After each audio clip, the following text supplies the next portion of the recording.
Red button. Yeah, save that for your rage quit. Yes. All right, so I've hit the live button. I'm waiting for the green light to come up on YouTube here. All right, Rob Inman says, hello. Hold on, folks. Kiss the next 4 hours of your life goodbye. Cue broken soundboard. This train wreck is about to start. Obviously, he's watched the show before. Okay. We've got a subject matter expert in our audience here, I see. All right, well, we're live. The light is green. The faces are shining and bright here in the panel. It is time to start the... let's see if this is the right button here. Have we... No, that is not the right button. Have we lowered our standards yet? Have we lowered our standards? It really depends on what your camera is focusing on there, Richard Lorbieski. We're not looking at your sack or anything, are we? No, that's my USB camera. All right, let's see if we have the right button here. Some might say yes. Let's try this button right here. All right, the train wreck is about to begin. Let's go. Nick Marota's in the audience.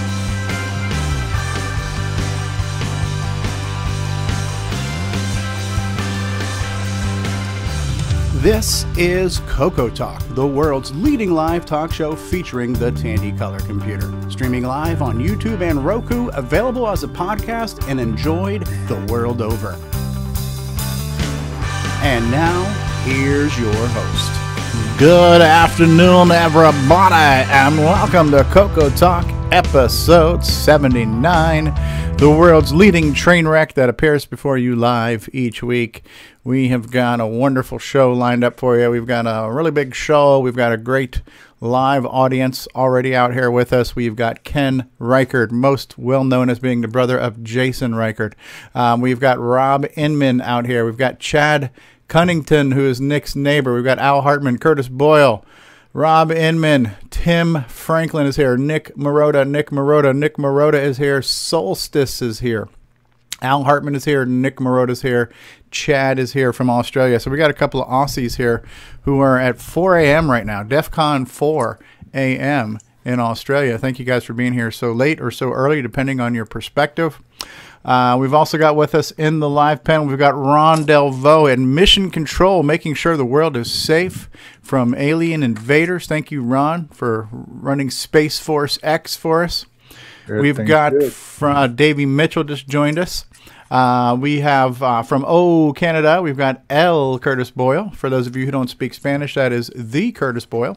Buenas tardes to you, senor. We have with us legendary game designer, a guy who always says thank you. Yes, you're too kind, and thank you. We have got Mr. Rick Adams with us this afternoon. Hello, Rick. How are you? He's only a legend in his own mind. Thank you. You're too kind. Yeah, the kindness is all yours, sir. We've got with us from Down Under, we've got Nicholas Marentes. Good day, Nick. Good day, everyone. We have with us, as seen at PenFest 99 and 2000, at CorksCon, Hamvention, CoCoFest 2018, maker of the Switcheroo and brother of Ken Reichert, we've got Jason, the Coco Man Reichert, with us today.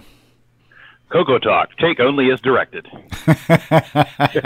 If CoCoTALK lasts for more than 4 hours, please consult your physician. We have got with us Mr. Nice Guy himself from Boyson Technologies. Mr. Richard Lorbieski is with us. Good afternoon, Richard. Yeah, still here. Where's the reset button? Last but certainly not least, the madman, Simon Jonassen, is with us. Hello, Simon. He's also competing with David Ladd these days with floppies. Oh, yeah? Yeah, he's our new floppy master, huh? So, all right, so we're here. It's another week. We have an intense itinerary, a very detailed and thorough plan for what we're going to talk about today. And what's the topic, guys? and that part's done. So on to the next. Color computer. Sorry, I must have the wrong link on. We got Al Hartman from Jersey in the house. How you doing, Al? Nick Marota is here. We're here. We're all here. Davey Mitchell's here. David Mitchell. So we've got some Dragon representation here too, some UK representation. We got Europe, we've got Canada, we've got Australia, We've got Jersey. I think all the bases have been covered. We have a Roku update. We have a Roku update. And what's that? We are on Roku. We are on Roku. So according to Mission Control, sorry, this just in, my producer in the booth has told me we're live on Roku. Thank you, Ron Delvaux. These are the important things that make life worth living. So, so I'll tell you what I've done in the CoCo hobby this week. 2 things: Jack and squat. And Jack left town. I've done nothing CoCo all week long. I've been a CoCo slacker. Anyone else done better than me this week? I think Jack visited me because I did the basic. Simon's been busy. Simon's been showing us some pictures of madness, some disc loading and whatnot. Ron Delvaux, you been on Facebook at all this week, Ron? I have a couple of times, once or twice, and in fact, I just did a picture last night of Uranus, and it was successfully posted. Isn't that getting a little bit personal there, Ron? On my Delvaux Observatory Facebook group. Yes. If you're interested, sometime you can go look at Uranus. If anybody wants to see pictures maybe of yours, but not mine. Okay. Well, you just offended Simon Jonassen right off the screen. Ago, so. Next week I'll have the full colonoscopy on there. But I did take a picture of the moon also, but Uranus always gets a little bit more oomph. I think Ron's on After Dark already. Involved. Yeah. Al Hartman says, I tested a bunch of CoCo 2s prior to start listing them on eBay. Okay, so that's Al Hartman's week in the CoCo hobby. CoCo 2. CoCo Do. Le CoCo Do. CoCo Do de Radio Shack. That's about the only part of that song I know. Oh, and for David Ladd, here is 8 MPI slots in view. They're not all on one CoCo though. So what's David been up to lately? Oh, I'm much happier breaking stuff. Thanks, David. We just heard from David Ladd there. I heard a little bit of David Ladd. We're well oiled today, aren't we? Oh, we are. Nick Marentes, you been banging away at the keyboard on Funstar for us lately? No. What I've been doing is just creating my map editor for Gunstar. So that's where I have a series of tiles, background tiles I create. And this allows me to just arrange them and define the background texture that you'll see scrolling down the screen. Mm-hmm. So that's just a little basic programmer utility. So I've just about finished writing the program, so I'm about to be artistic and start laying out the tiles and come up with some background for it. Do you know how big your map's going to be? Like, have you got a plan as to how much before it repeats? I haven't calculated because it can be as large as I allocate RAM, but I'm trying to see how big it would be if I allocate an 8K memory block. How big the map would be. I might need to allocate 2 or 3 or whatever, but yeah, I'm trying to keep it compact as well. So I'll work it out while we're on the show. I can probably I might be able to announce it later. Okay. It's not hard to work out. All right, well, we got a couple of questions in the live chat about are we going to have an assembly segment today, because the next assembly segment was going to get into some code demonstrations, and today, much to all of our dismay, we are not going to have a segment in assembly language. Steve Bjork was unable to get all of his material prepared for us, and so we will not have lesson 11 in assembly. However, we have plenty of people here in the panel who know a thing or two about assembly, so maybe we could still get some assembly knowledge and wisdom to be passed around. But another question that I believe Nick Marotta was asking in the live chat was, how does Long Branch Never work, and do you have to have MAME installed? And so to answer some of your questions, Nick, well, Long Branch Never is designed to very quickly launch programs directly into VCC. But there is a batch file that you can modify, and I have modified that batch file to have the ability to output to VCC, MAME, and XROAR. So they're just different arguments you do when you launch that command script. So you type in asem space the name of your source code space the name of the emulator, and it will launch it and mount it or push it over to whatever emulator you want. So, and I've tested all 3 emulators, and it works in all of them. So technically, you can use it with any emulator. However, the Lesson 1 shows you specifically how to install it and get it working with VCC, because that's the one that takes the least amount of work to hit the ground running as far as just getting an emulator up. So hopefully that answers your question, Nick Morota. And the links to all that stuff are in that video. So if you go over to Paul Fiscarelli's channel for the Long Branch Never, the first episode really walks you through setting that up. And Speaking of VCC, has there been any updates on the guy that's been doing the changing it to be cross-platform and updating it, fixing bugs, etc.? I know he posted some stuff a few weeks ago, but I haven't had a chance to keep caught up. I'm not sure. The only one I saw was a little while ago. Mark Overholzer had shared a link where he showed how he was using SDL. And so he had it outputting to 2 windows at once, where he had the Windows graphics engine and the SDL graphics engines kind of simulcasting on the screen. So he was showing he could port the graphics engine over to the more open source API, or whatever you want to call it. Okay. So yeah, my plan was, before this show that we're on right now started, I was hoping to finish the next chapter of Long Branch Never, and I just spent too much time playing Minecraft, so I just didn't have time to do that. So priorities, right? So I did start watching it this morning. It's a long episode. It's like a little over an hour, so I didn't have time to really properly devote my brain power to it. So I'll try to do that this weekend. And I'm going to start on the book. I've got the Barden book right here.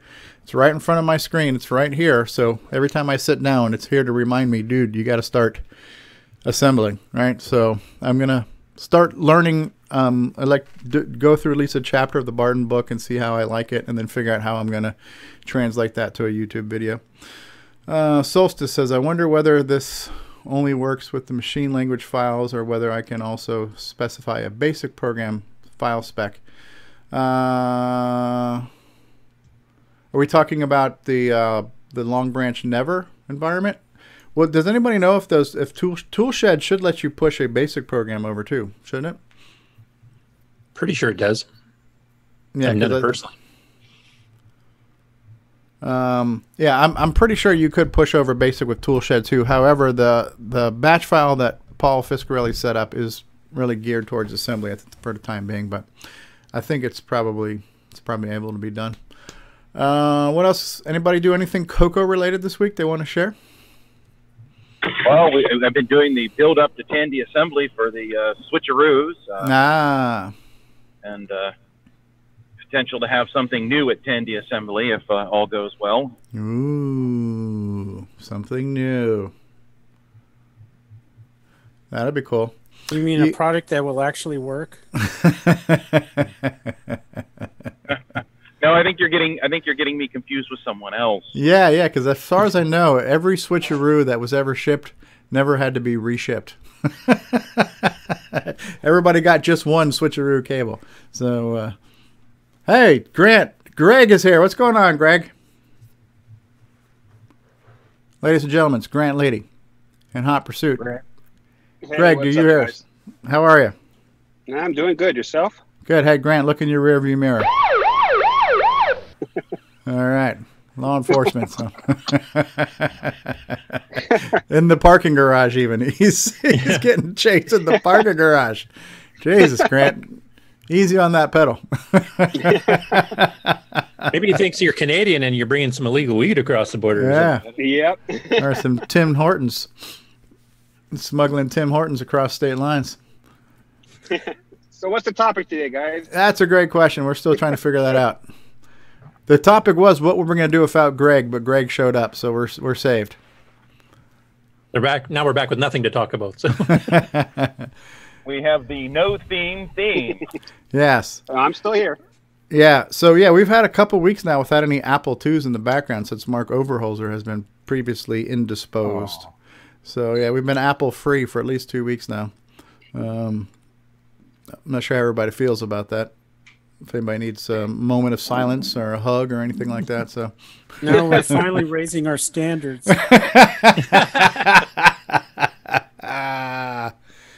Simon, what do you got there? Oh, we have police activity. Commodore 64 personal computer.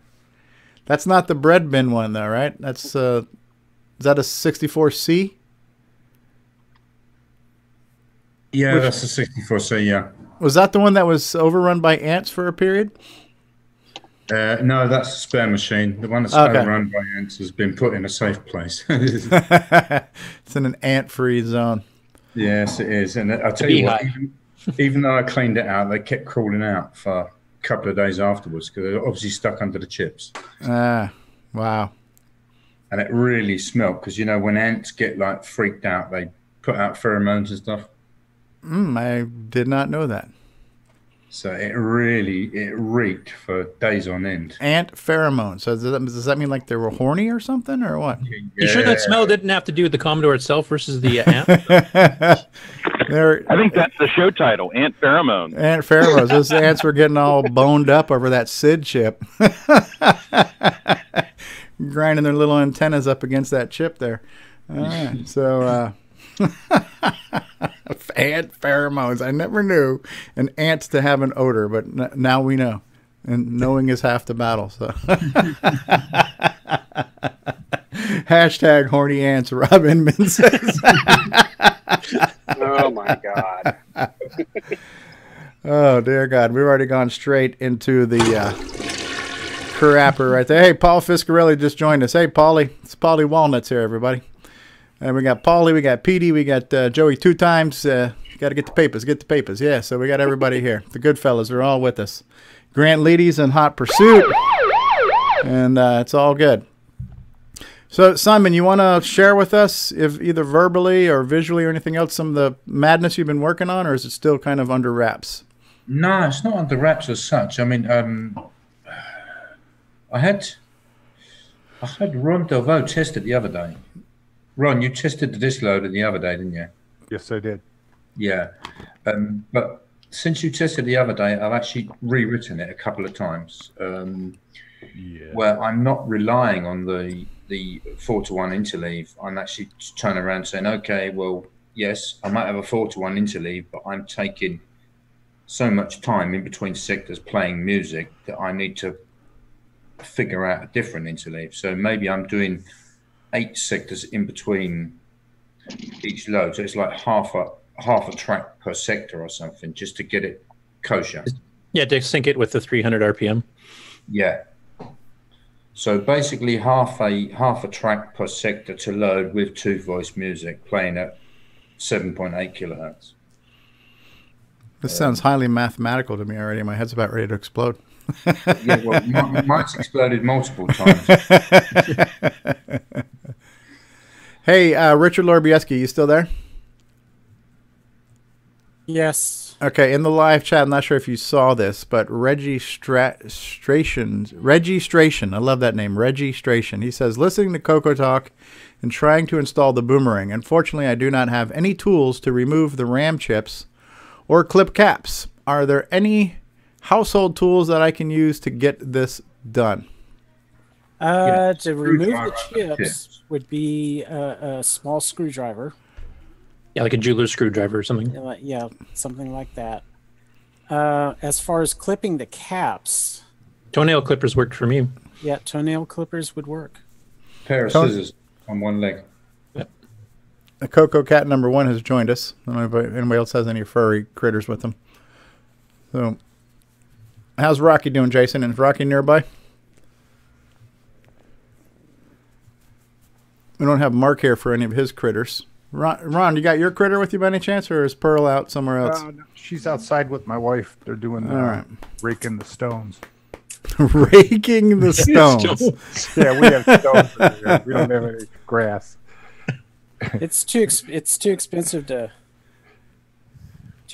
to maintain grass in Arizona. Yeah, raking the stones. Hey, unless you're at a golf course. This is another website called Redshift. Uh-huh. And wasn't that a TV Carter. show? Wasn't it like a UK TV show? Yeah. No, this has to do with he does stuff with SETI. Yeah, search for extraterrestrial intelligence. And he has a radio telescope. Okay. The Redshift, Blue Shift stuff. I'd be happy just to find some terrestrial intelligence on certain days. So, yeah, just days ending with Y. All right, so this is a. Oh, there we go. There's a kitty. Hello, kitty. So we got two cats. We're now at a two cat show. All right.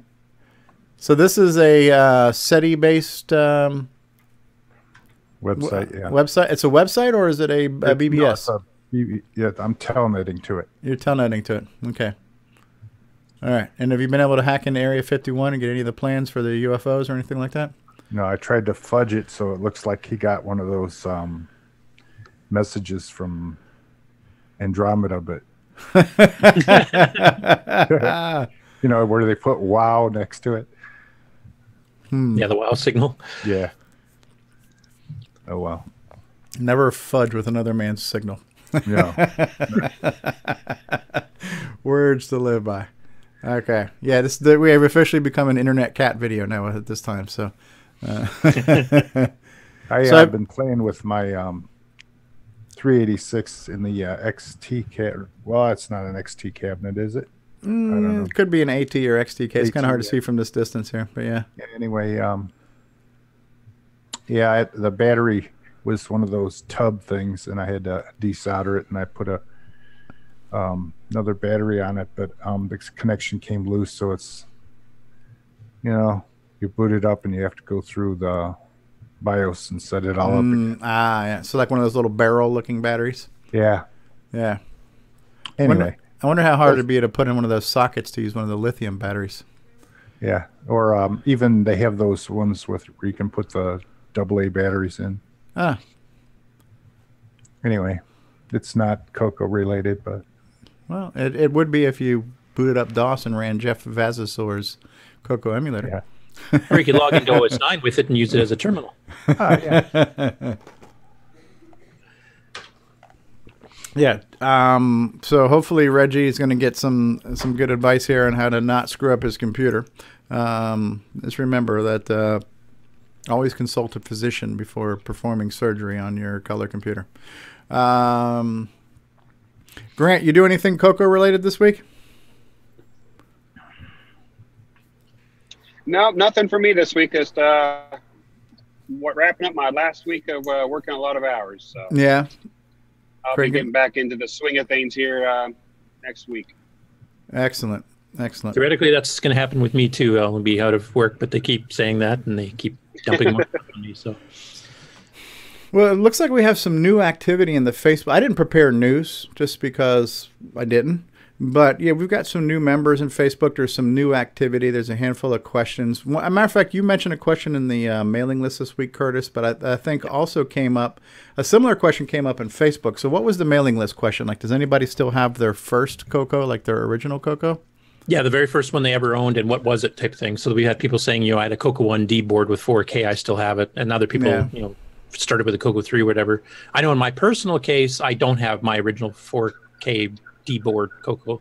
During one of my moves between two different apartment buildings, it actually got crushed and the circuit board literally cracked right in half. So I had to toss that one. Here's my first computer. Ladies and gentlemen, it's a MC10. Rendezvous with the MC10. Yep. This came later, but we started out with 4K. Yeah. Yeah, Paul Fiscarelli's mentioning that Long Branch Never Part 2 has been posted. I actually started working on that this morning, Paul, but it was late in the day and I didn't have time to really fully devote my brain cells to it. Okay, so here's Simon. So Color Computer Do. Is this your original, Simon? Okay, so Simon's got his original CoCo. Is that a lowercase one too? Yeah, it's a T1. It's a Korean model. Originally, a fancy one.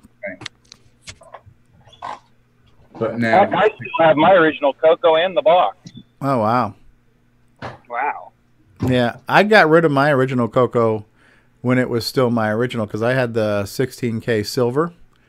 And then when I got the 64K white, I ended up selling mine to a friend. I actually did my own buy here, pay here, like in-house financing, where I'm like, I know you can't afford to pay me all at once, but just pay me weekly, and well, you know, I'll finance it out to you until you pay it off. So I sold mine because I had the super duper 64K white CoCo. But But yeah, there would be. I rescued mine from found it in my parents' garage. I don't know, about 6 months ago, and been working on to get it working again. And but it originally started out as 16K color basic, and then we had it sent out back in the day to get the extended color basic, and the maxed out at 64K. Ooh. But it's complete with melted keyboard, and I mean it does come up now, but the colors are all off, and I haven't gotten back to that project yet. But I've had some good suggestions on getting that resolved. It's one of many projects. I would guess post Tandy assembly type project at this point. Yeah, I don't have any of my original stuff. You say you have yours, Curtis? Nope. No, my original D-board got cracked. I do have my original multi-pack. I have some other original cards from that era, but the CoCo itself didn't survive the one move. Yeah. The CoCo 3, the same move survived fine, so I still have that one, but my CoCo 1 original is long gone. Yeah, I think a lot of people have that regret, saying, I coulda, shoulda, woulda if I had kept my old stuff, So it's nice to have it.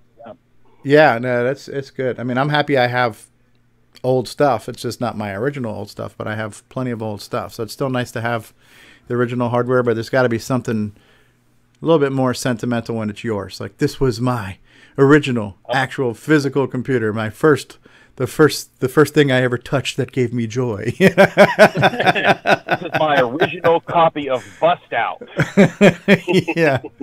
So I would settle for just somewhere finding my old floppies. I don't know if they just made it to a garbage heap back in 1990 something, or if maybe they're circulating the multiverse somewhere and I end up buying an estate sale and I get my floppies back by some miracle. But if I didn't have the original hardware, I would love to have my original floppies just to see the kind of crap I was coming up. Holy crap, Simon Jonassen.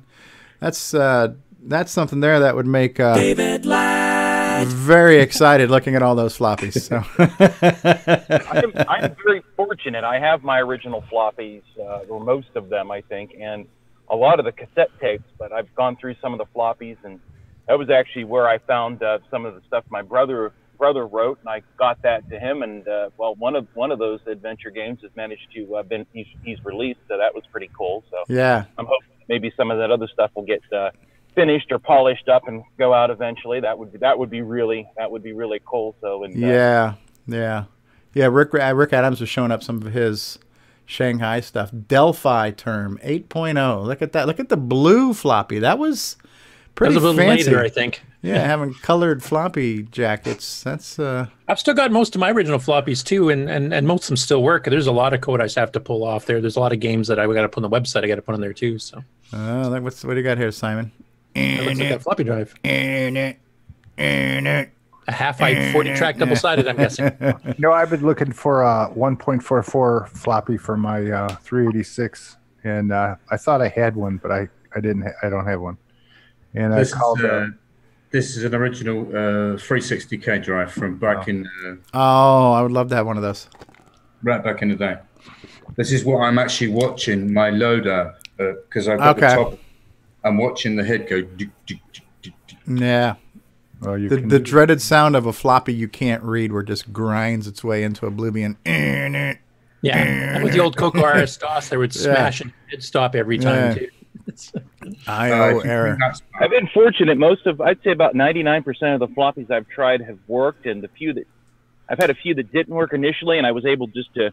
The inner part, the media was stuck, and I was able to loosen up, just stick my fingers in there and move it around a little bit. And wow. I've been very, very fortunate. Yeah, I'm the same way. I've got probably a couple thousand of diskettes, and all of them seem to be working. There's a rare case where every once in a while one. We got two predictions where David Ladd is right now, because I'm playing all these David Ladd sound bites. Everybody's predicting if David was here to hear it, but either he's at McDonald's or Taco Bell. So there are predictions on where David is spending his time right now. One of his two favorite dining locations. So my first color computer was silver with the chiclet keys, CoCo 1. with 4K. And the first thing I did with that was type in a basic program from Rainbow and got about 4K in and then ran out of memory. I said, well, that sucks. So I did a piggyback memory upgrade, except, you know, I was not very sure of myself. So I got, somebody gave me some 4K, another set of 4K chips. So I piggybacked 4K on 4K so that I could have 8K, which was kind of a stupid thing to do, but it was like, I didn't know if I was going to kill it or what. So I tried that, and I had 8K, but 8K wasn't enough either. So then somebody got me some 16K chips, I think, so I piggybacked those for 32. And that's what I developed Temple of Ram on, and eventually the power supply died, and I probably threw it away. Wow. So the CoCo would recognize 8K, even though it was kind of a non-standard number for how they were sold. It would recognize it. Another question. I did the stack 16K version to 32K myself, too, because I went from 4K to 16. Then I had extended. Well, these are all separate times, not at the same time. And then upgraded by a 16K stacked. And that's when I discovered there was a program in Rainbow that did an animated umbrella in 3D. And it had 18 P mode 0 pages that it would cycle through. And that's when I found out the stack chips, the video signal couldn't go between the two chunks. So anything past the first 16K would just get garbage. That's when I finally decided I better upgrade to proper 64K. Now, whether or not that 8K actually worked or not, I mean, I brought it up. It says, oh, it's there. It seems to work. Great, I didn't kill it. And then I didn't, you know, do anything with it past that. So I could have run across trouble, you know, a little further down the line if I would have actually tried to use it. But I didn't, actually. I just, oh, it's good. I didn't kill it. Great. And I ripped that out and did something else. Wow.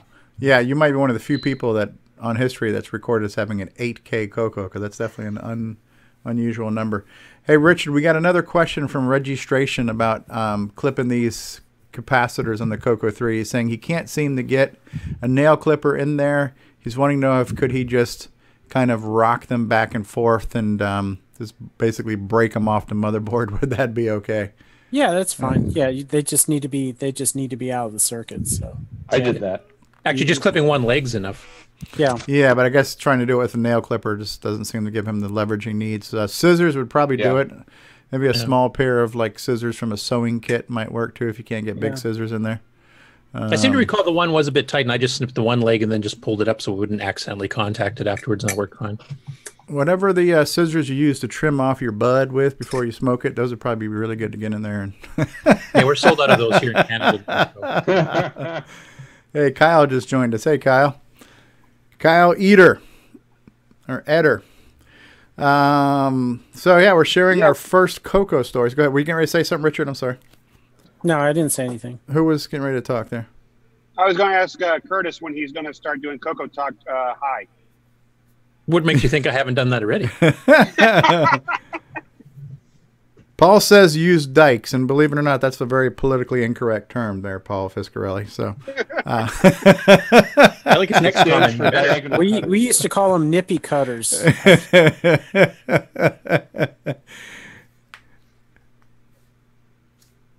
So, yeah, those are the little mini like needle nose, like little small point snippy thingies. Yeah, like I think they're called jewelry or jewelers cutters or something. I don't know the correct term, but yeah, in Tandy Assembly we called them nippy cutters. Nippy cutters. Right. Robin, so Nick, since you're being, oh sorry, go ahead. Robin is predicting your high right now, Curtis.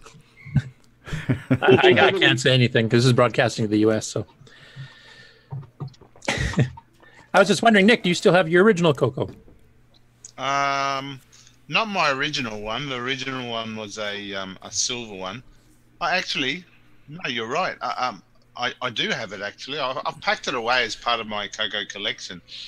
I've got a silver one, a white one, together in one box. So yeah, I do. And do you still have your original Model 1 as well? Tirasati Model 1, yeah. Wow. Original machines, yeah. So John, local, does that say local H? It says, I join in. The first thing I hear is the type of scissors you use to trim bud with. Welcome to 420 Talk. Technical talk. Technical talk. For anybody who doesn't know, we just legalized it even for recreational use here in Canada this past week. So right, countrywide. So that's why. Yeah. So the next Canadian national anthem version is going to be really lit. It'll be like, oh, what were we talking about? Oh, Canada. Exactly. Did you see the picture of Canada? There's a map of the North America, and there's clouds all across Canada. And it says, everybody's lighting up. Huh? Canada's cloudy. Colorado's still here. Colorado's made it completely legal, and they're still here. They haven't declined or anything. So I think my favorite one I've seen so far, as far as the cartoons about it go, is that there's a picture of the Canadian flag where they replaced the maple leaf with the cannabis leaf. With a pot leaf. Yeah, that's funny. Hey, we got a real Aussie with us. Hey, Chad, how are you? He's back. It takes him a minute. There's a time delay for that boomerang to get there. Chad, do you copy?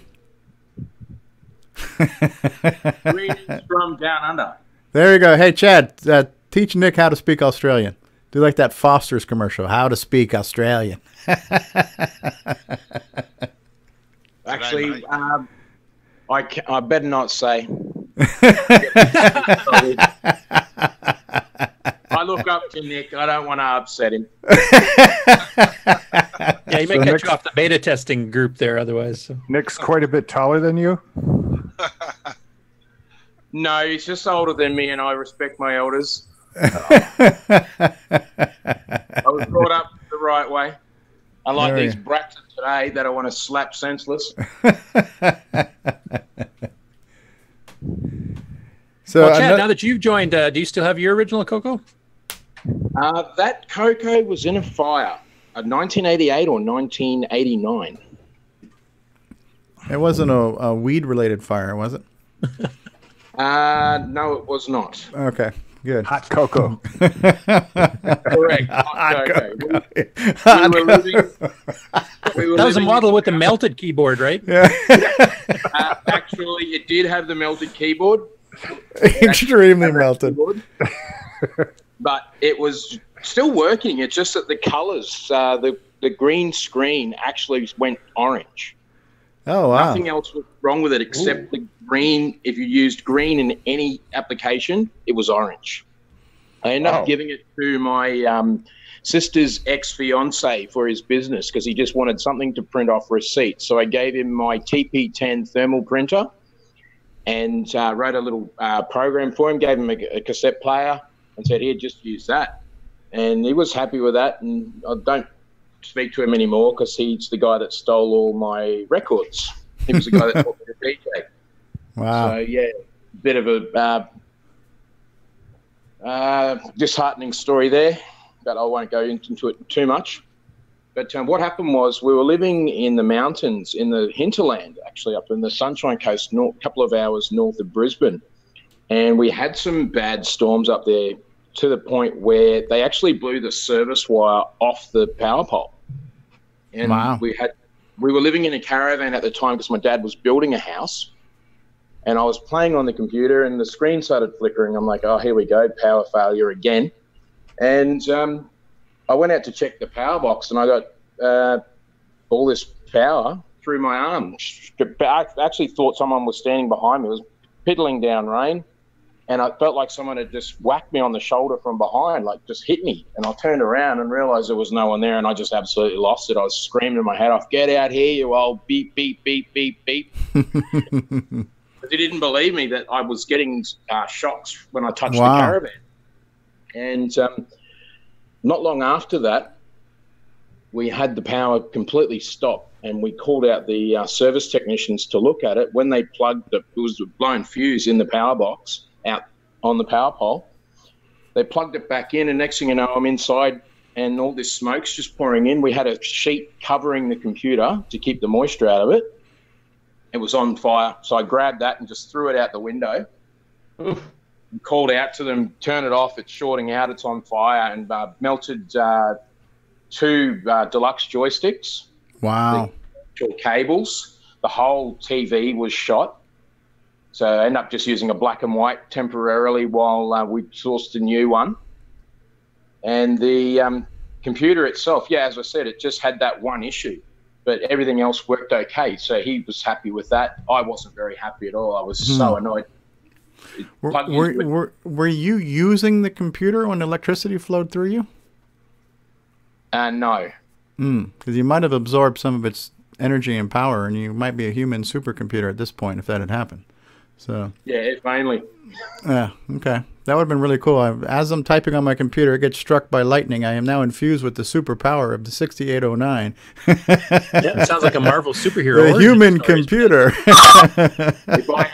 If I had a superpower, it would be the ability to manipulate time so I can go back and stop myself from giving away all my code. There you go. Good answer. Good answer. All right. Reminds me of my favorite Cher song, too. One quick little aside here. You guys did After Dark last week, and I think it was Rick that was mentioning that he showed one of the bouncing ball demos off to Activision. Yeah. And we're trying to figure it out because it wasn't the Sockmaster one, which is what Ron's showing on his screen. I think it was the Von Cato one because that one came out a couple of years earlier, and it was the best one until Socks came out. Does that ring a bell, Rick? It doesn't really. I just remember Sockmasters because it was like the best one, but it, the timeline is all wrong. I thought it was that one, but the time frame just doesn't work. So I don't know which one it was. So it was probably that one. I don't know. Yeah, because Vaughn did a couple versions. He did one that was just plain. There was no checkerboard in the background, but he did make another one with kind of this psychedelic rainbow-colored ball spinning too, like with about 8 colors on the ball itself. Yeah, my memory he did a couple versions. The Sockmaster version. So, but my memory has to be faulty because the timing just doesn't work. When did Sockmasters come out? Ron, does it say on the screen there? No. No. Okay. It's 90s. Can you check the date and timestamp when you type in DIR? If it was under ADOS, you could, but so Shanghai, it came out in 89? Okay, so it could have been. Maybe it could have been if he did it like around 87-ish or something. If it came out in 89, yeah, then the development has to have been like 6 months or so, and then this was a preliminary meeting that I had with them before that, so you can sort of try to place when that meeting was. Okay, could be. Yeah, because Vaughn's came out in 87 or 88, from what I recall, and Socks I think came out around a couple of years later. The only other one I remember was Alan DeCock did one. It flickered quite a bit, but he was actually playing 4-voice music while the ball was bouncing around on a checkerboard, not a colored checkerboard, but that came out in 1990. Silent. Yeah, I remember it being silent. So yeah, Vaughn's was silent. To me, in my memory, it looked just like that thing that I see on Ron DeVoe's screen right now. So, but my memory, of course, can easily be faulty. So no, yeah. I do have Vaughn's kicking around on some of my floppies somewhere. I'll have to see if I can find it in one of the episodes coming up here. I'll see if I can show it and see if that rings a bell. That'd be cool. Yeah, but it was funny because that was the exact moment that they decided, we're going to go ahead with this project because, the guy came in and he says, I didn't know we were doing, stuff with a color computer. So the person that was going to be my project manager says, well, we are now. There you go. And the meeting was all about After Dark was are we great. going to do this or not? My second CoCo 3 came with a whole bunch of in-store demos because the guy that sold it to me was an ex-Tandy employee. He lived up the street from me. Discovered it in a local newspaper that was specifically like a trading post newspaper. And so I bought that, and I'm pretty sure there was a 16K in there as well because I think I gave that one to my little brother so he had something to learn on and something to play around on. And had all the Christmas demos, had all the really cool CoCo 3 demos, and my friends who used to bag me out for having the CoCo when I only had the 64K, I said, well, look at me now. Crapping all over their Commodore 64. Hey, Steve? Yeah. The guy that we interviewed last week? Yeah, that was Eric Critchlow. Yeah. When my third color computer, or possibly the fourth, because I had one light go bad, that I developed Shanghai on. When I left the scene, I had just moved to Minnesota, and I offered to give it away to a good home, and he took it. He took all my color computer stuff. And so I asked him, and it turns out the machine that did Shanghai, he has that in storage. Oh, neat. Yeah, he still has it. Now I have to be careful because iStone gave that to him. So I have no expectation and he has no obligation that goes anywhere other than where it is now. You know, sure. If you catch what I'm saying. Yeah, but it would be kind of cool if he was able to give it back, if he's willing and able. Pray, right? Well, I have to be real careful about that. I don't want him to feel any pressure. It's right. You know, it's totally his color computer. You know? Right. But Rick is going to be generously giving out his mailing address just in case. Put his email address on a couple of mailing lists, and I gotta say, I really enjoyed having Eric on last week. I had never spoken to him in person before. I've only known of him kind of through Curtis and through some things I've heard and read.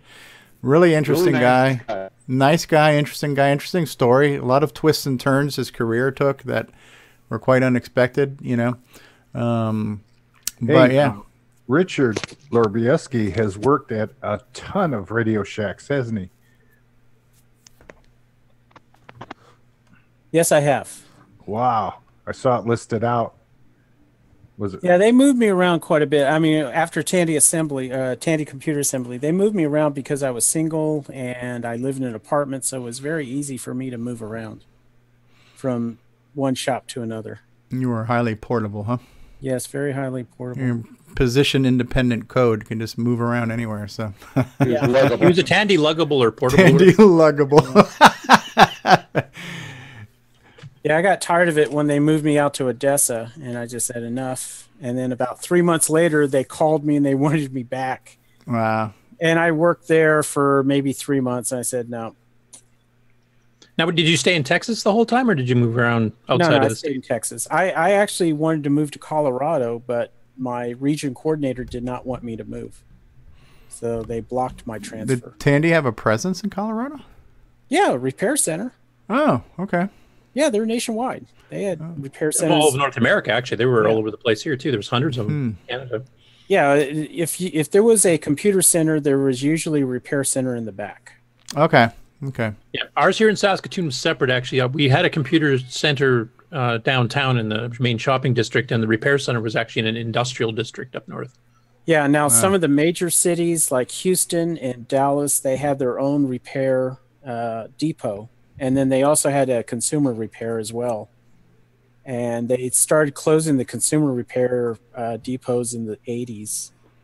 And everything got shipped to Fort Worth when they repaired, like, you know, CB radios and cassette decks and TVs and things like that. Fascinating. And when a girl entered the store, it was like DEFCON 4. What is that? Why is that?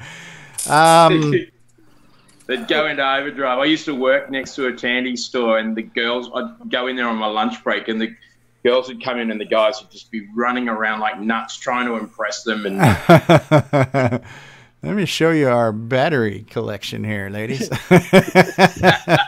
These are gold. You want a free battery card? 50 watts per channel, baby cakes. Yeah. Oh, yeah. Realistic, baby. All right, how about we do this? Let's take a brief commercial break. We can continue these discussions. There's another good question came up this week on Facebook that's worth discussing was when people got in late, like for people who weren't on the ground floor in 1980, how many people came in later to the CoCo hobby, like later 80s and stuff. And so maybe we can carry on that discussion as well.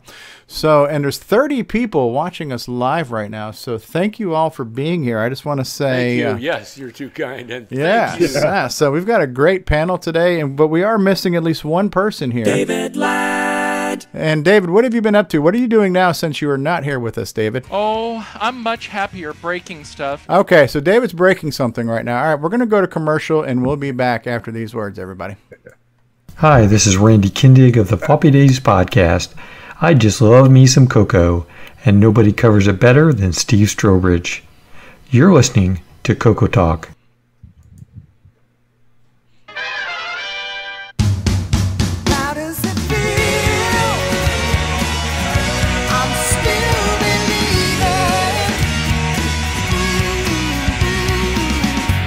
What if you could go back in time to just the right moment and ensure that Tandy won? You definitely earned this office. Thank you. Yes, you're too kind. Oh, I'm much happier breaking stuff. Life has been a dream. But what if you went back to the wrong moment? Give me that. How do you even know what that was? Listen, I don't really care about these blueprints. I just want... Say, who are you? You want to spy for Commodore or something, are you? Just move! Oh. Hey, hey! Hold the elevator! Hold the Stop right there! Whoa, whoa, no need for guns, no need for guns! So, Mr. Anders, it seems you have stumbled upon my little secret. There is no point in waiting for security. I think you are about to have an accident. Okay, no! CoCo. Forever?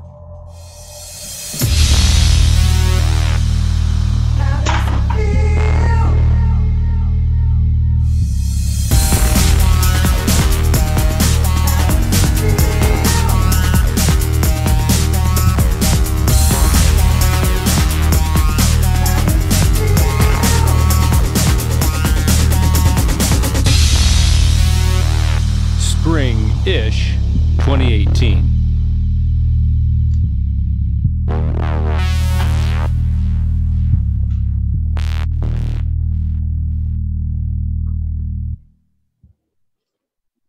My fellow Americans, Australians, Canadians, Europeans, and all of you ands, I'm calling on all y'all to help us make the world great again by visiting the Retro Swag Shop at 8bit256.com, where you can get yourself a coffee mug like this with a little cute cartoon character that says, I'm a Coco Nut. You could also get yourself a coffee mug like this with a Color Computer 3 that says, I'm a Coco Nut. You could get yourself a deluxe travel mug like this with the CoCoTALK logo on it. You might even be able to get yourself a DVD like this with over 2 hours of gameplay goodness. It is time for us to rise up and make the world great again by enjoying some quality retro merchandise and CoCo nostalgia. So please visit 8bit256.com and let's make the world great for the color computer. Thank you very much. CoCoTALK is brought to you in part by Placeblex Dietary Supplement. Placeblex. We think it works, so will you. It's a Radio Shack Merry Christmas. This year, I needed to give a real family pleaser. Honey, please help me with this budget. How about a new game, Dad? Please. And I found it. Radio Shack's Color Computer 2. On sale for just $99.95. It entertains, educates, manages, it's expandable, and affordable. Now that really pleases me. The Color Computer 2. Sale priced for Christmas. Only at Radio Shack. We now return you to CoCoTALK.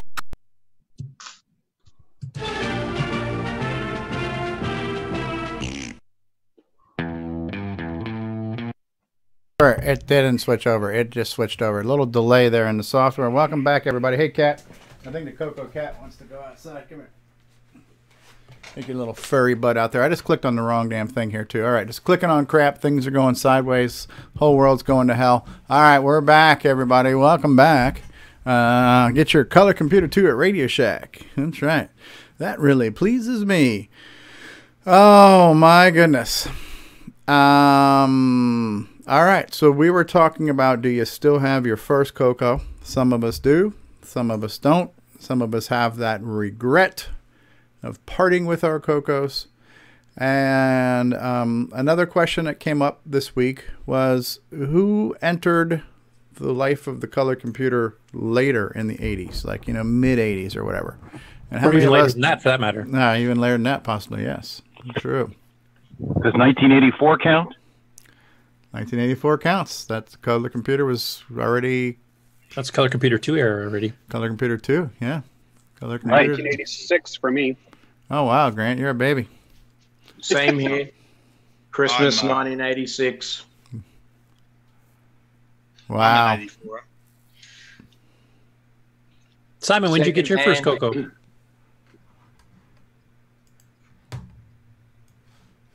I don't know if Simon heard you. Simon, you copy? He might not be by the keyboard at the moment. All right. So Nick was asking me if I have EDTASM set up, which I don't have it necessarily set up, but I might have it somewhere. I could get it working. I haven't tried it yet, but we might have EDTASM out there. I know. I just thought if you had EDTASM running, and you could just later on in your core dump, we could probably just boot it up, type in a little 5-line program, compile it, run it. Well, it shouldn't be that hard to do. So I could if I don't already have it, we could download it from the archive and make it so. Yeah. So yeah, all right. So we'll plan on that. I was hoping there was one that was patched for 80 columns already, because working on a 32-column screen. Oh, I know. Yeah. I can't. It's hard to imagine, honestly. Yeah, that's a little too retro. So that's the Robert Galt version that you've been using, Nick, the 80-column one. Yeah, but that one's not really a free one as such. Right. But that's what you use. I don't think that. Yeah, I use that. Yeah, I'd share my screen, but my bandwidth is so slow. So yeah, I don't know how well that would work. Yeah, it's upside down. I mean, I could show off what I've done so far with the Long Branch Never, the Hello World. HTTP GitHub, radio.com, example 6309. So Rick's got something on there. We're still on dial-up over here. Yeah, right. So we're running at how many boomerangs per second? Is that we measure Australian data, right? So boomerang per bit. Yeah, toggle the boomerang and. Yeah, so we can do that. We can do an ad hoc assembly segment. Yeah, just an ad hoc one, but yeah, we haven't really prepared the EDTASMs and to see what works and what doesn't yet. But yeah, anyway. I'm somewhat curious to see it too, just because that was kind of the way for a period of time in CoCo history where most people probably use EDTASM. I'm sure there was a handful of other assemblers out there, but EDTASM is probably one of the more well-known ones. Well, EDTASM's fairly simple and all that. It's just that the 32-column screen is just terrible to work on. Yeah, some of the third-party ones like SirComp's EDTASM, they use graphic screens to do the actual text. He did like 42 by 24, 51 by 24 usually. That's the one by the guy that did Window Master from Vegas. That's why a lot of the Vegas programs like Chet and a few others use that too. Instead of EDTASM Plus. Anyway. James Jones says, I got my CoCo 2 in 1982 or 1983. Didn't do much with it. Color logo and a terminal program. In 1986, I had a good job and we could afford a CoCo 3. There you go. Yeah, I got my CoCo in 1981, so the CoCo was still relatively new at the time. And I had been hanging out at Radio Shack since before the CoCo even came out. And when I was hanging out at the Radio Shack, the TRS-80 Model 1 was still on display. So I was aware of the CoCo before I got to the point where I could even afford one. So I could definitely say I've been around the CoCo since its inception. Feel blessed to have spent that many years with it, Yeah, late 81 for me too. I think it was probably about October, November is when I got mine in 81, 4K. Yeah. And it was true back then. What's true now is that with technology, the longer you wait, the price goes down and the specs go up. It's like buying a computer today too. It's like you spend $1,000 on a whiz-bang system today. Next year, you're going to have bigger hard drives, faster processors, more memory for the same price or less than what you spent this year. So, when the CoCo came out, I think it was $400 for 4K. A year later, for $400, I got 16K, so that it was $549 Canadian here for 4K, and I think it was $699 for 16K. And the biggest problem is they hold on to tech. They'll release it in in small amounts. I'll say, oh, we've got this new tech. Here we go. We'll give you this. And then a year later, they've already got the other technology, but then they'll feed you that. And that's the new standard. So you've got to buy that. And then they do the same thing a year later again, which they've already got on the works or in the pipeline, or they've already prototyped it and it's ready for assembly. And then they say, oh, well, we've got a new technology, and people are fickle enough that they'll just keep buying and buying and buying rather than upgrading their existing tech. Right. I mean, let's think back, not back to the CoCo, but let's think about something that's newer, like cell phones. How many people have their first cell phone?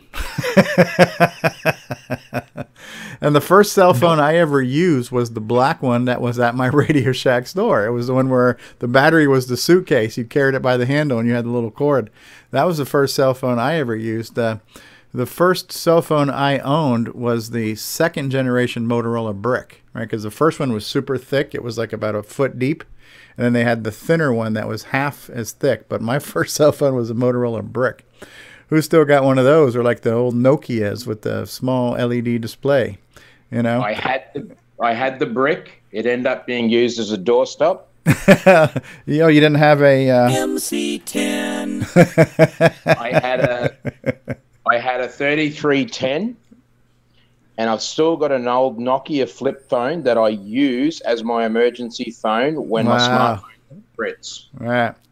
It still has life in the battery. Yeah, because as soon as you mention how they keep pushing new technology, that just reminded me of phones. You know, it seems like every year your cell phone contract lasts 2 years, but a year later there's a better phone than the one you got that you're stuck with now for 2 years. Correct. Well, no, now some of the companies are actually offering those upgrade plans where you pay a little bit extra, but you can upgrade the phone every year, so they're launching faster now. Yeah. Over here, everybody is crazy for Crapple. Crapple. Yeah, I'm not crazy for Crapple. Here's my phone. Actually, it was my dad's.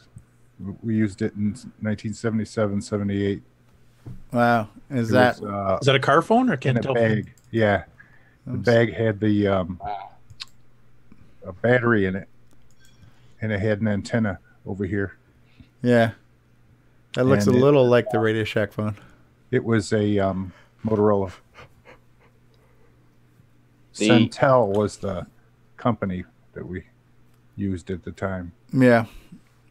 The Apple stores over here are constantly full of people. Yeah. Oh, yeah. So like Not cattle. there to buy anything. They're there to get support because it's always playing up. Yeah. Yeah, to me, I look at Apple fans like cattle. They just run in to be slaughtered. Rich cattle. They believe that they're part of some exclusive club, but they don't realize that 75% of that tech is actually Samsung. Huh. They're supporting Android unknowingly. Yeah. I've got a quick question for Nick Marentes. What service provider are you with for your interwebs? Optus. Optus, nickname Floptus, yeah? Floptus. At least you're not with Vodafone or a Vodafone. Yeah, you know it's funny, but the some of those older communications technologies. So before the cell phones were the big thing, they were pagers, right? And because I've always been like in the tech arena, and I've always been like either having my own business or being in the service providing arena of technology. When pagers and cell phones were new, there was usually only two people who had them. They were either doctors or drug dealers, right? So it's the only people that could afford pagers and cell phones. But I always had a pager and a cell phone when most civilians didn't, just because of my line of work too. So back then you were kind of a minority. Which of those communications were you involved with? Well, he's definitely not a doctor. So that's we narrowed it down already.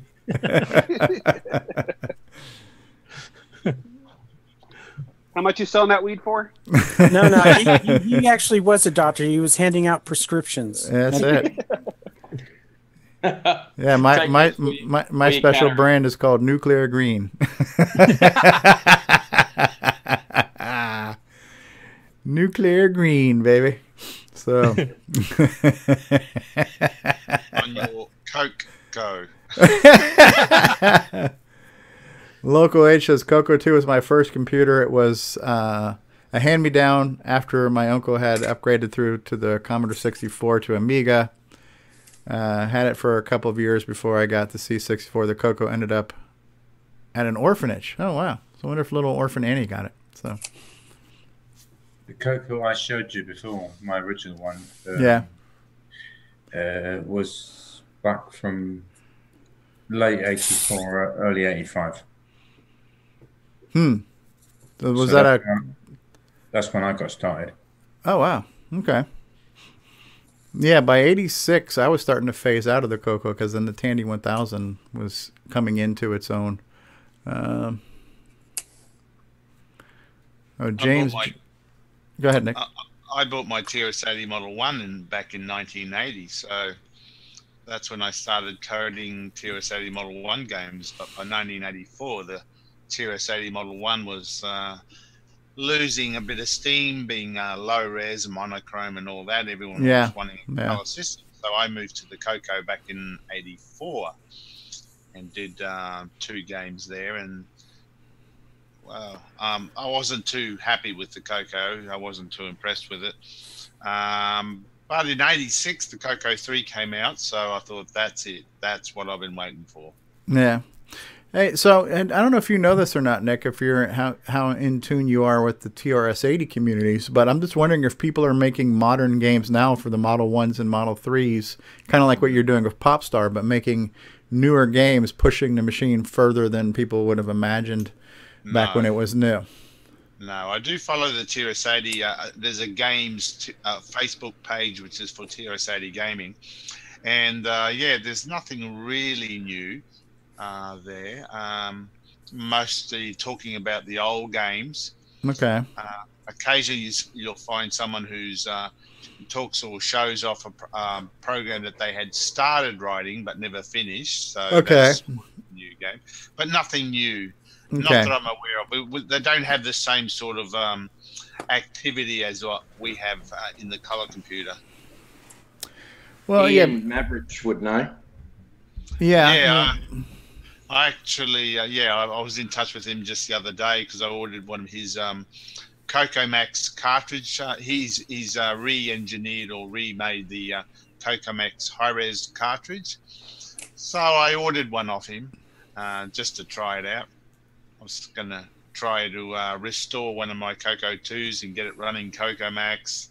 Just fun. But it's interesting. It's a 8-bit DAC cartridge, basically. I just thought I'd try the real thing. And he had it cheap, so I thought, oh, okay, I'll buy it. And that's the one that's basically for like a high-res joystick interface too? Yeah. Although his has been modified. I think the original one doesn't work on a CoCo 3 or doesn't work on CoCo 3 with multi-pack or whatever. I can't remember. I think Ron Delvaux was showing us that it wasn't working, or someone did anyway. Okay. Anyway, his version does work. He's done some changes, so yeah, I've got that coming since it was cheap enough. So. It doesn't work on my CoCo because it's non-existent. So he strapped it on the back of a dingo and put it on a wallaby, and it's on its way to you, huh? It's in a kangaroo pouch, hopping its way towards you as we speak. So. Will not work on non-existing CoCos. Davey. Yeah. We do actually have a courier company over here called Kanga Couriers. So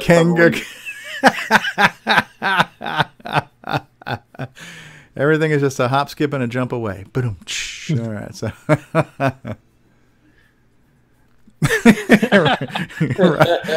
Rob, you gotta love the stereotypes. So Robin was saying those poor kids at the orphanage who got that color computer handed down with no sound chip. Yeah, they also said the top CoCo games at the orphanage are Color File 2, EDTASM Plus, and the Audio Spectrum Analyzer. Oh, don't forget Color Script Set. Dino Wars. Yeah, so that's Nick Marentes' favorite product is Color Script Shit, right? So it's a test program, isn't it? I just wonder if they had any of those in any mental institutions and they found a copy of Bedlam and thought, we can do this. I see a green door. Let me try to open it. Yeah, they use Bedlam as the interactive map for the patients. So. Are you lost? Try this. plug. I find it funny that Dino Wars is such a polarizing program because some people just hate the thing and some people really, really like it.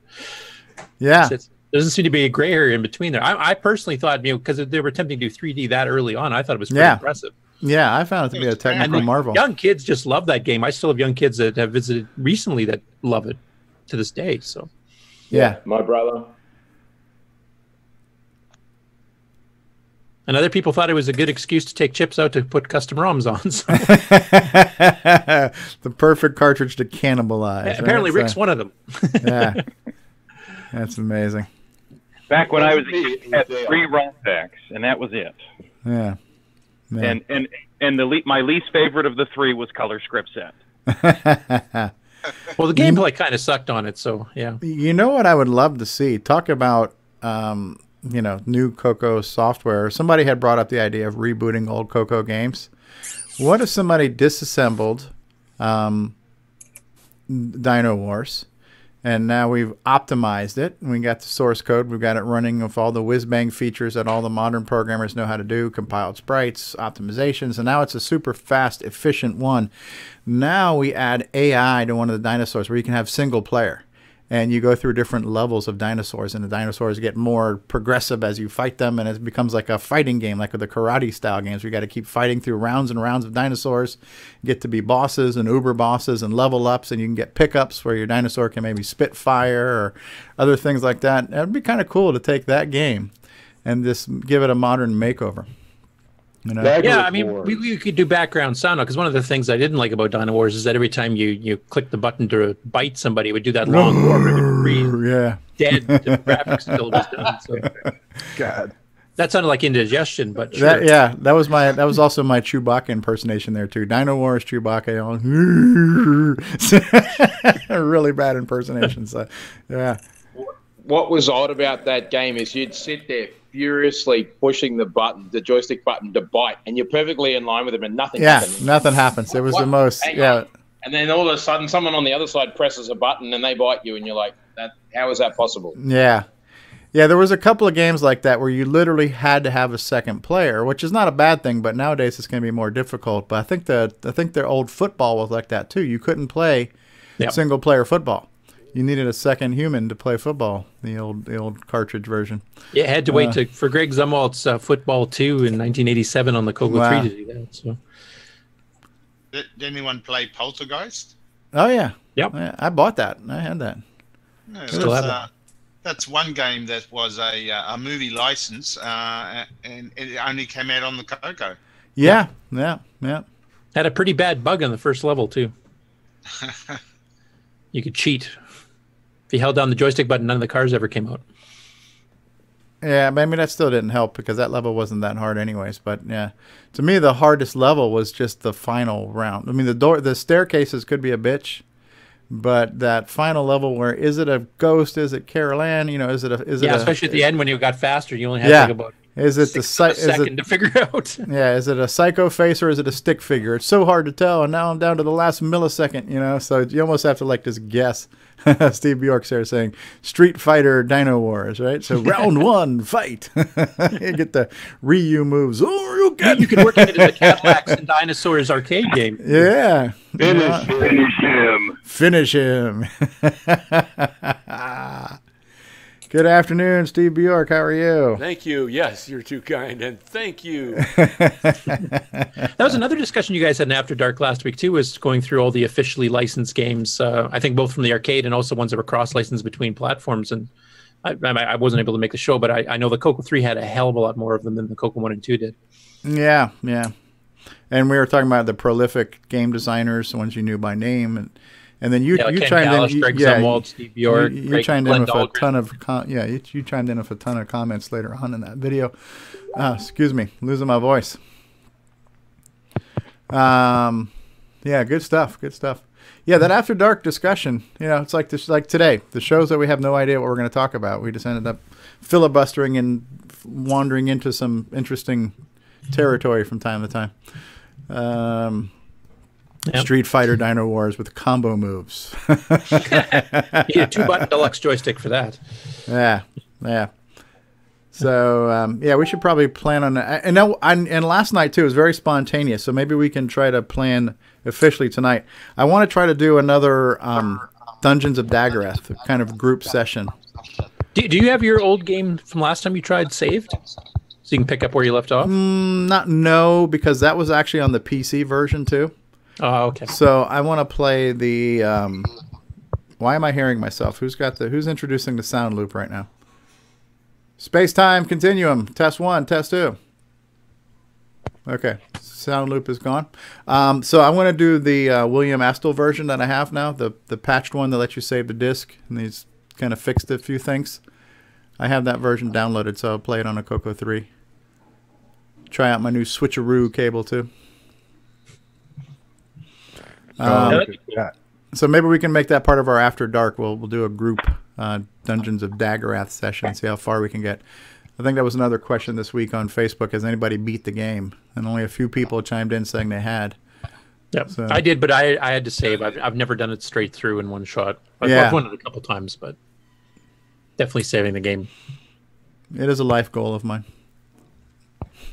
We can take. I can't remember. Did you make it? Did you make it past the fake wizard? No, I think we got to roughly level 3. Yeah, is that the fake wizard? Yeah. Yep. And then I was trying to avoid him because I think I needed a few more rings or something like that. I don't remember. You were kind of coaching me, and I think I ended up getting stuck. Yeah, you can still kill him without all the extra stuff. It just takes a hell of a long time. Yeah. So we'll try to be a little bit more strategic and make sure we're proper. You know what would be great, especially since it's been disassembled and maybe I don't know if William wants to do this, but it'd be kind of cool where if you could see an RPG style, what are your hit points? What is your health level? What is your strength level? Even because it's all kept internally. Yeah, and you could see that. And in that way you knew, well, if I keep killing these freaking spiders, eventually my strength and health, I'm going to keep leveling up, and you could do the whole World of Warcraft and just keep killing pigs until you get to the level you need to go to take on the real boss, so yeah, I think the unique thing about Daggorath though is that the heartbeat was your health type thing. Yeah. If you take that away and just give it numbers, I think it'll lose some of its. Well, flavor. I don't take it away, but at least you know what your strength is or your attack level or something like that. So am I strong enough to take on the wizard? Even if it's just a little bar, like a little picture of a sword in a bar that shows you how strong you are. Daggorath had some subtle cues to figure that out. Like you were trying to reveal certain items. If your strength level wasn't high enough, you couldn't reveal the really powerful items. Like if you got a solar torch, you did reveal left, and it just sat there and did nothing. You knew you were not powerful enough.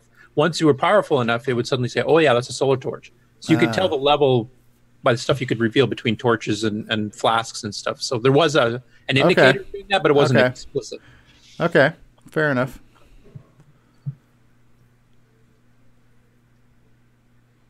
Rob Emmons on this whole orphanage thing here. Back at the orphanage, kids forced to look up OS 9 error codes for Mother Superior. It was tough, I tell you.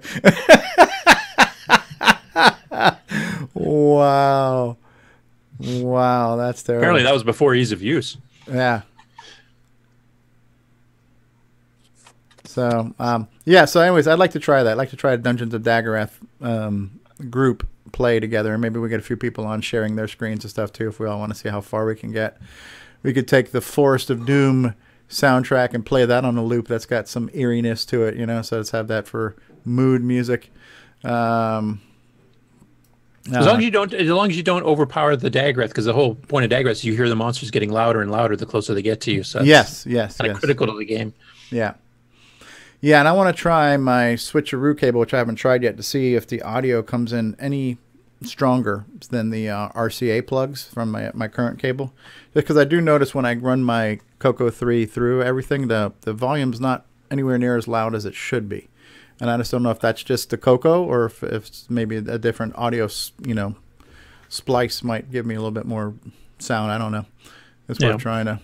And you can play Daggorath in the way it was meant to be played, as an actual strict 2-color black and white game with all the artifact colors too. So, with or without the artifacts? Without, because that's basically what it was designed. Right. Yeah, that's what I've been doing. I've been doing on the CoCo 3. So maybe you need a preamp, Stevie. a preamp to, yeah, that's what I just need. Another thing to go between the things that plug into things that plug into the box that plugs into the cable that plugs into my capture device. To it while you're at it.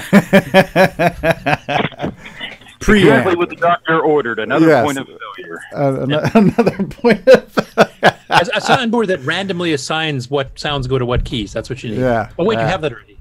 Yeah, that audio out is the same connector. I mean, it's the same source as the one on the RGB.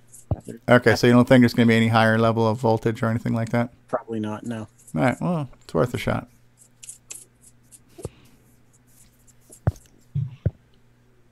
Cool beans. All right, well, that's the show, folks. All right, so no idea. All right, so do we want to try to filibuster here and pull up an EDTASM? I'm willing to try it.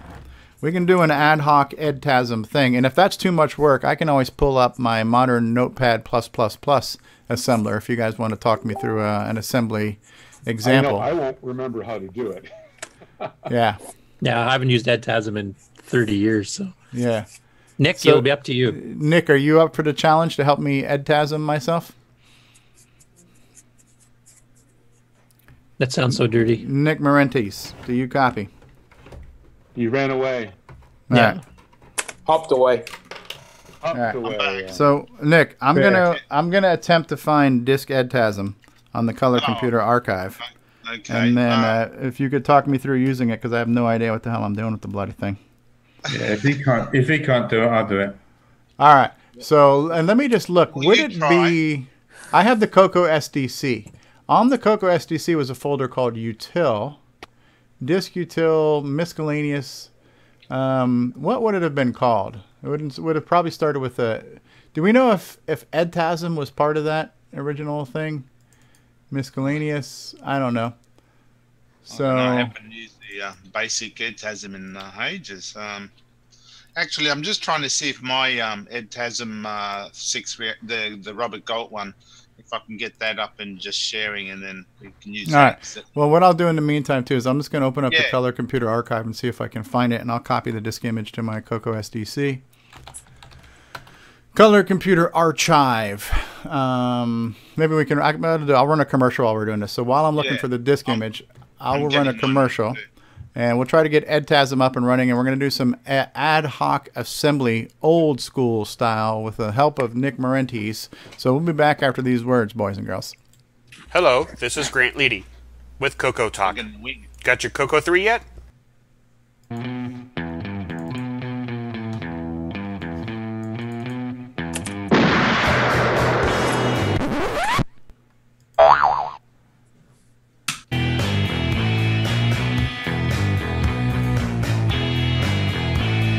Switcheroo. Use your CoCo with a modern display. Go from RGB to composite with just the flip of a switch. CoCo3SCARTCable.com. What's going on, everybody? The Original Gamer Stevie Stroh here, and I want to talk to you about I'mACoconut.com. If you love the color computer like I love the color computer, then you got to visit I'mACoconut.com, your one-stop shop for all of your Tandy color computer links needs. There you'll find links to blogs and podcasts and project sites. And I found a color disk EDTASM patched for the CoCo 3. If you love the color computer, head on over to I'mACoconut.com. That's IMACoconut.com. Tell them the Original Gamer Stevie Stroh sent you. CoCo forever, people.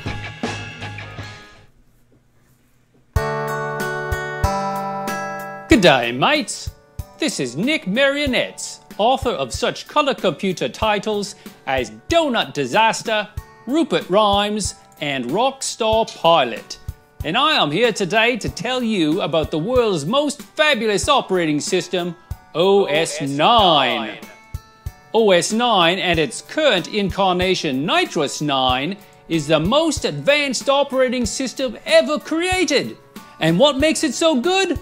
Ease of use.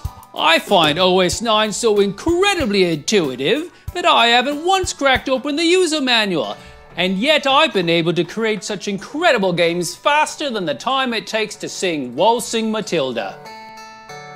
Using OS 9, I expect my next game, Funstar, will be done this weekend and distributed exclusively on ROM cartridge.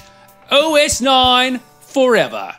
Any resemblance to actual events to persons living or dead is purely coincidental. Some